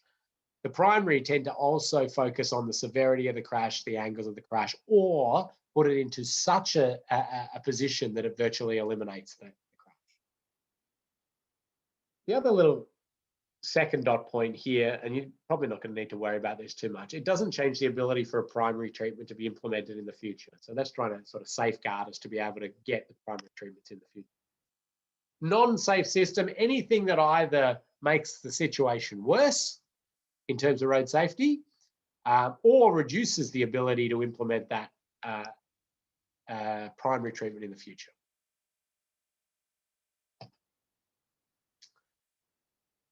Okay, I'm running through that fairly fast. That was your first sort of sight at analysis of a design, identification of an issue, writing up the finding, risk rating it, safe system energy, recommendation, categorization and recommendation.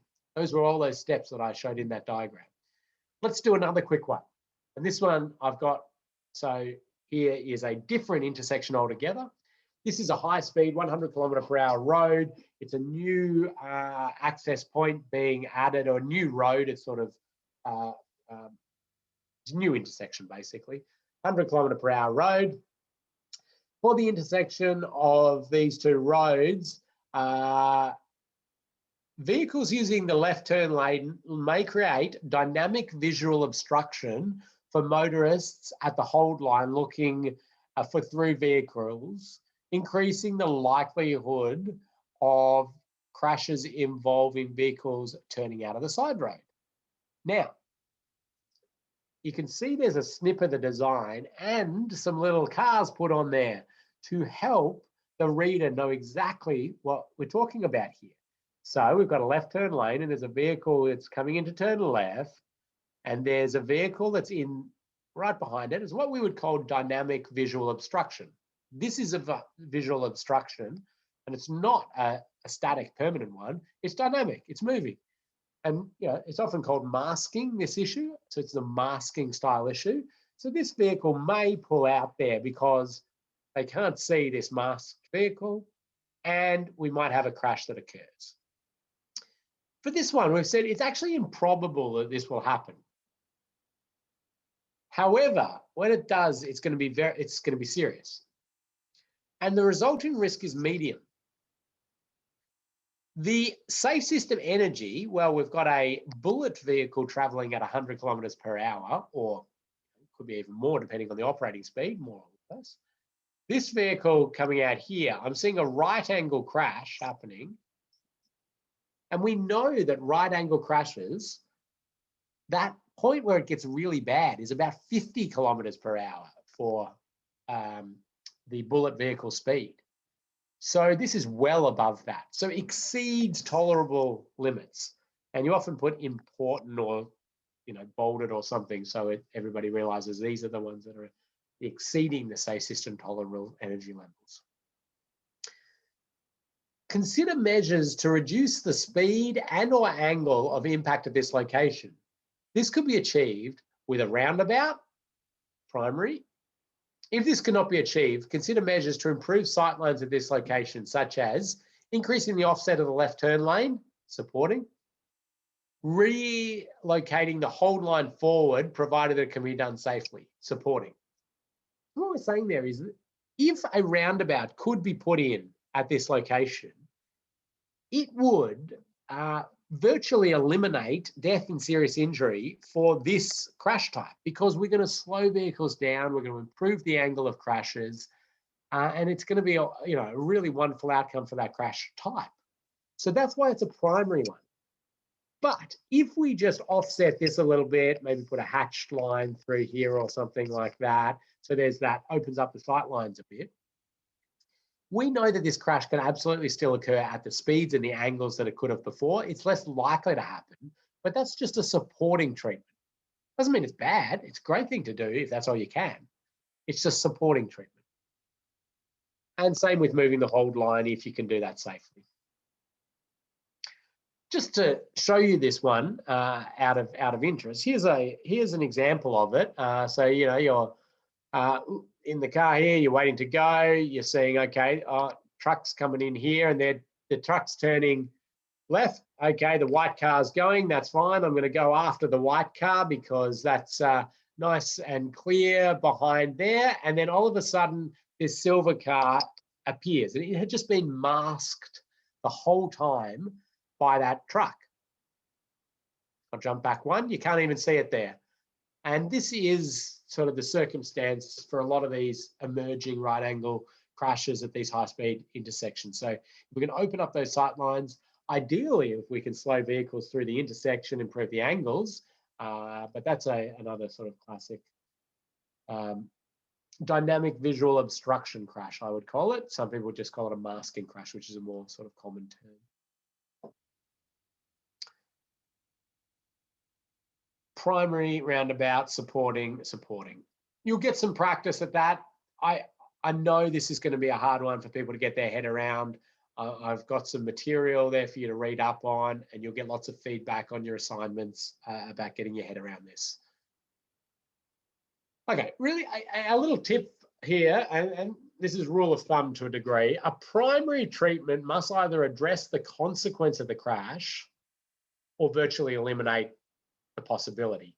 So, and I put a disclaimer there, you've got to account for human error as well. So really, I'm suspicious of anybody claiming a primary treatment if they haven't addressed the consequence of the crash. Okay, let's do a little quiz and take any questions if they've come up. Yeah, Ken, can you take some questions at this point? Yeah. Okay, so what we have is, should we define frequency for the risk definition entirely based on our perception and knowledge or instinct, or verify our assumption against crash data or road authority data after finalising the road safety audit? Yeah, so in general, I'd say it is your opinion and knowledge and expertise and the like. The reason for that is the majority of road safety audits are on designs, okay? So you are actually altering the road environment. So the crash history is somewhat irrelevant because you're changing it.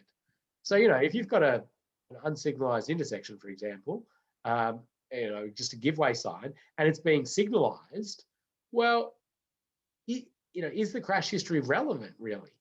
Now, that being said, it may help you out a little bit.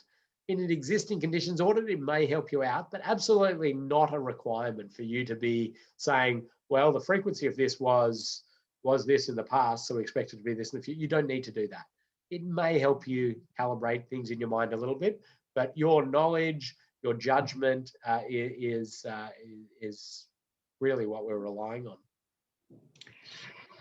One more question, and perhaps going back to the ute incident from earlier, would installing traffic lights there be considered a primary or a supporting recommendation?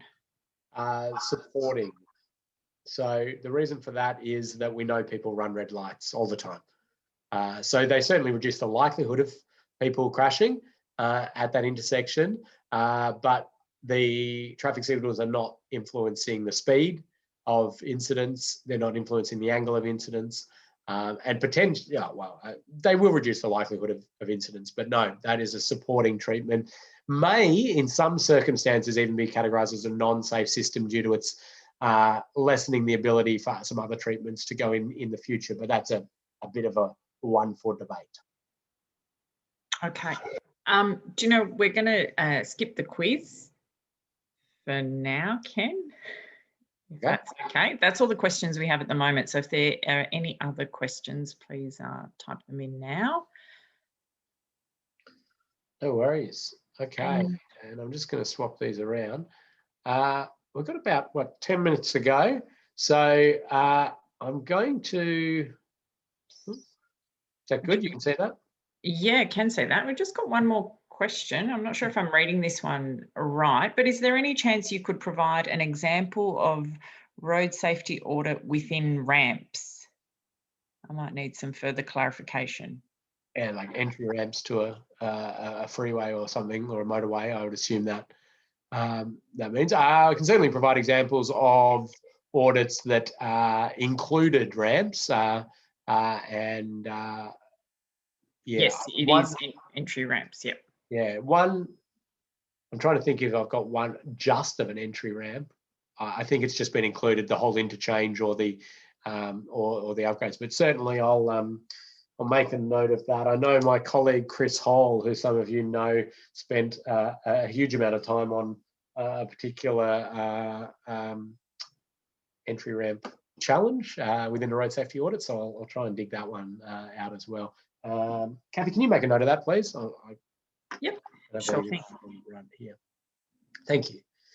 All right, let's run through a few last slides. A lot of information at you. Okay, just a reminder, a road safety audit is not, and you should have already picked this up by now, is not another name for just a site inspection.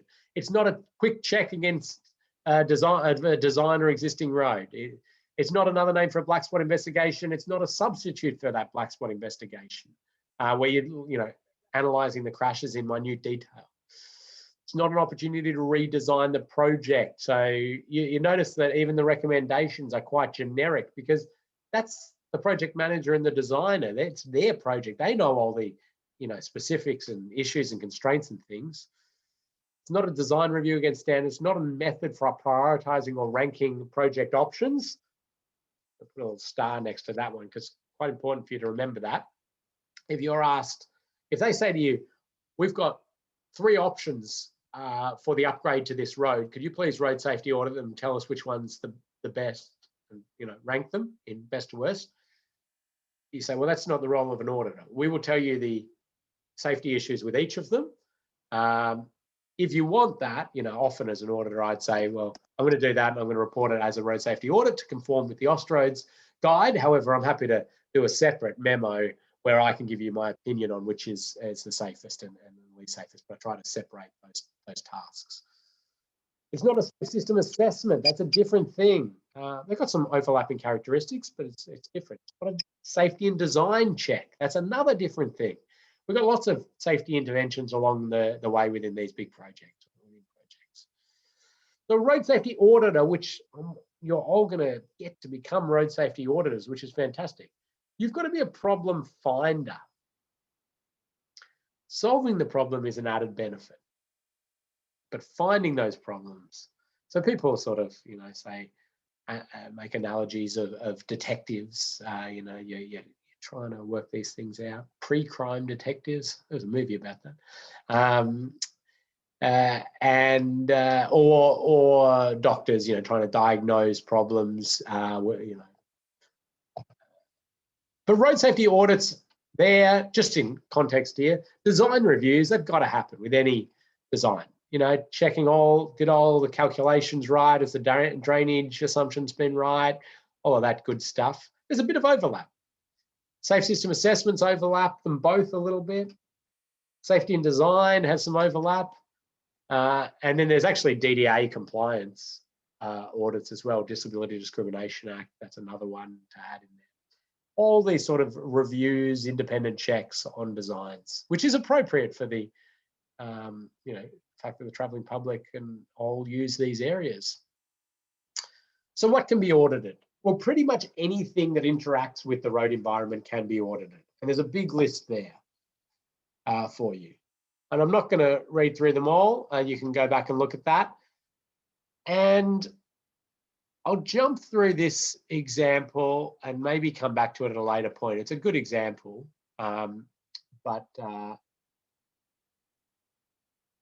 yeah, sorry, I just want to cover off this bit before I jump back to that if we get time. Or I might record that and put it in Moodle for you to watch anytime you want. But there are these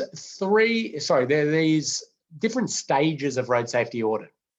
So we've got before anything is built, feasibility, preliminary, and detailed design. You've got the drawings, you've got the sketches and the like, and you're auditing those. You can do audits during construction, so the roadworks or the construction site road safety audit, or the pre-opening road safety audit. So the construction's just finishing or just finished, they haven't opened the road yet, and you go through.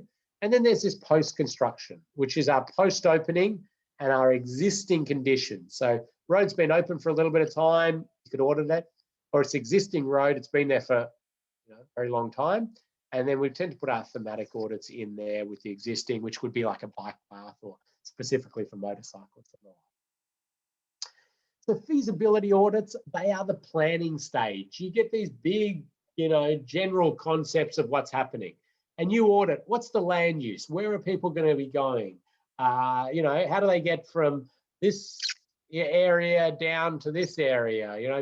Where are they going to go? What are the issues that could be created? What are the form of the interchanges? What are they, are they in the right spots? Really big picture planning stuff. Rarely done. It's the rarest audit stage.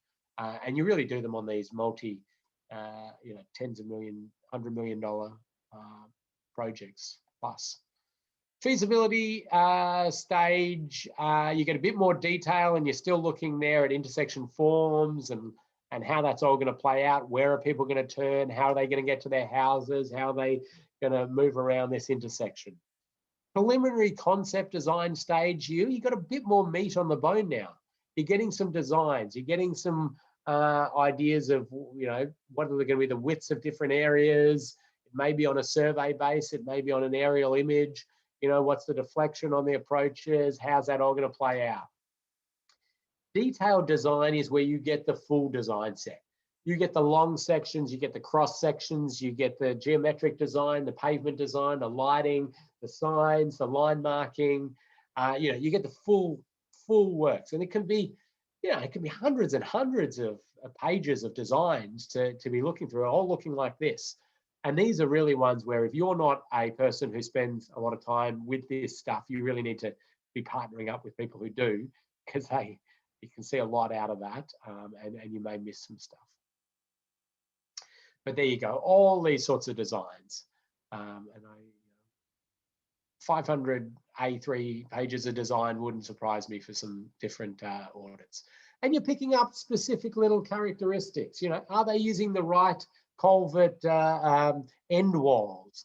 You know, is it the parallel type or the perpendicular type? Or is it a culvert head wall? I won't go into that in detail, but these are the kind of things you're picking up in that minute detail of the design. The construction site is you get the traffic management plans and you audit those. Pre-opening, when it's just about to open, and you go through and you do a final check on get all the signage right, the delineators, the right colors in the right areas, line marking's good, and the like. There's an example of where a post-opening audit, so it's open and you go through and you audit and you go, hang on a second, you can turn right from this lane and you can go straight through from this lane. That's not going to work well. That's exactly the kind of thing we want to pick up pre-opening or post-opening. Assume the design was right and they just put their stencil the wrong way around when they put their line marking in. We've got to pick that up before somebody crashes and is injured as a result. Existing conditions audit, so it's out there and you can go and audit it. And thematic audits, cycling, walking, motorcycling are the big three thematic audits. You do it from that perspective and from that vehicle. And I'll talk to you more about that when we get into those categories.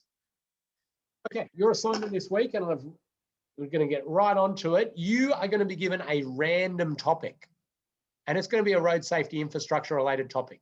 You need to research that topic, and then you need to create something to give that information over to us and also to everybody else in the group. It could be a short video, it could be a fact sheet, it could be a little cartoon, anything you want to present that. And you have to relate it back to road safety, ideally road safety auditing, road safety infrastructure. We will give out a prize for the most creative, the most technically sound, and the most engaging. So you've got a chance to win a prize. Now, we don't want you spending days and days on this. And now would be plenty to put a fact sheet together, do some Googling. If you can't find information on your topic, let me know. I'll point you at some information. But a bit of Googling, you'll get an idea of what it is. Anything you want, be creative, fact sheet. I don't know, do a, what is it? TikTok, do a TikTok. I'm up for it. If you can succinctly tell us the info, we would love it. So I'm going to stop. I'm stopping my sharing. Kathy, do you want to randomly give out the topics? We will email this to you, by the way. Yes, I assume people can see this. Yes, not all of it though, but so that's it. Is that it? That is all of it. Okay. Oh, you changed it. Oh, you're changing it. Okay. Oh, cool. It's the randomize. You have to tell me when to stop. And stop. Okay. Okay. So you should be able to see your name there, and you will. I'm gonna take a screenshot of this one. We're gonna email you this, but that's your topic. There's information online about all of these. Danish offsets, curbing near barriers, trap lanes. You've got to find your name. You've got to find the category, the topic. You create whatever you want to present some good information about that, and potentially how it interacts with, you think about it as a road safety audit. What are the characteristics that make it safer and not safer? Any final questions? I think just ticking over time. Sorry, I rushed it a little bit at the end, but we did well. I'll recap on our next session.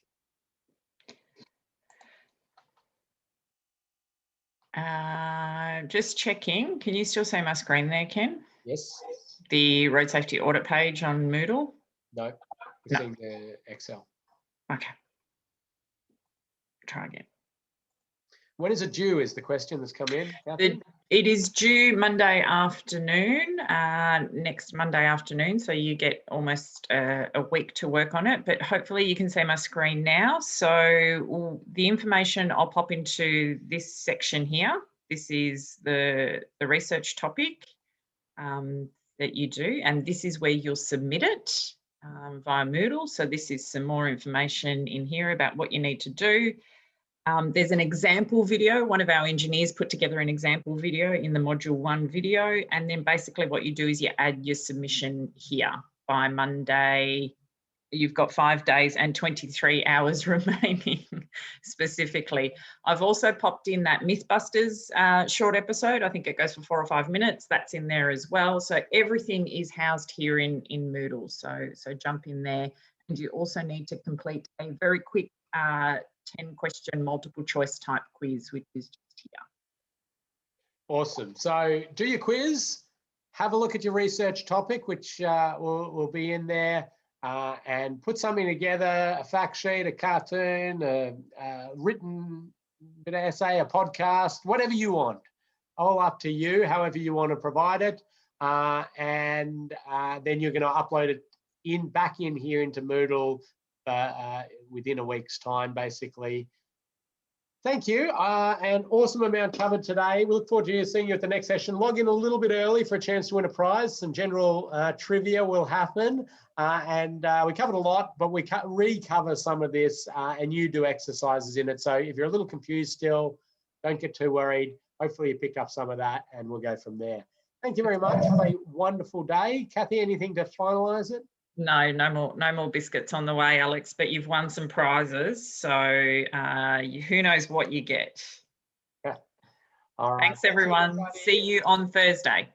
See you Thursday.